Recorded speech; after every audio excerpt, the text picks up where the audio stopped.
চোখ আমার দাঁড়িয়ে যাবে।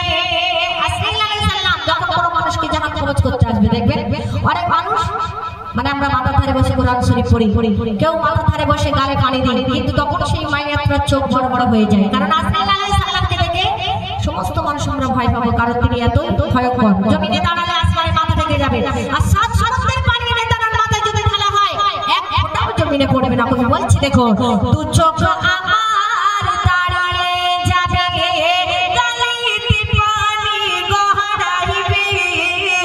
দু চোখ আমার দাঁড়িয়ে যাবে, গালিতে পানি গড়াইবে।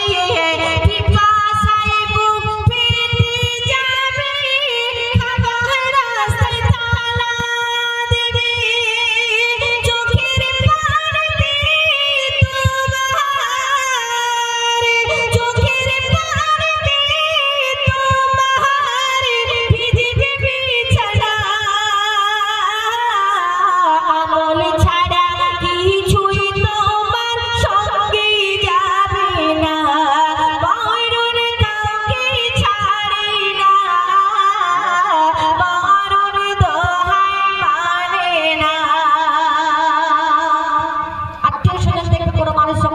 মানে মৃত্যু সজ্জায় পড়ে যায়, আমরা সবাই খবর পেলে কি করি, যার আত্মীয় স্বজন মৃত্যু সজ্জায় পড়ে যায়, পিছনে কষ্ট পায়, কেউ আপেল, কেউ আঙুর, কেউ বেদানা, সারা বছর দেখতে আসবে না, কিন্তু যখন মালিকুল মউত এসে তার জাহান কবজ করার সময় হয়ে যায়, কত আমরা মায়া করতে যাই।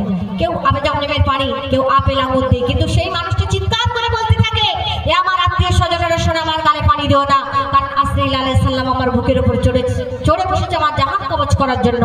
যখন আজরাইল জাহান কবজ করতে আসে, মানুষের কতটা কষ্ট হয় সেই মানুষটি বলছে, তুমি ছন্দের মাধ্যমে লিখছে, দেখো আপেলা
ভালোবাসে, বিশেষ করে স্ত্রী যারা প্রকৃত স্বামীকে ভালোবাসে, কিন্তু দেখবেন এই বিবি বাচ্চা আত্মীয় স্বজন সঙ্গে কবরে কেউ যাবে না, শুধু যাবে সাদা কাপড় আমল্লামা। দুনিয়ার সবাই বলে আমি আপন আমি আপন, কিন্তু মরণের পরে এই বিবি বাচ্চা আত্মীয় স্বজন কেউ যাবে না, সঙ্গে যাবে শুধু সাদা কাপড়। কোনো মানুষ যখন দুনিয়ার দিক থেকে পর্দা নেয়, আমরা যতই মায়া করি না কেন, কেউ বলবো যে আমরা তোমার বদলে আমি যাব, কিন্তু না, আল্লাহ রাব্বুল আলামিন যখন যার জীবন দুনিয়ার থেকে রূহ কবজ করে নেয় আজরাইল আলাইহিস সালাম, তার শিব অনুযায়ী কবরে যেতে হয়। কবর কতটা কঠিন এবং কতটা ভয়ঙ্কর জায়গা আমরা জানি না, যারা গিয়েছে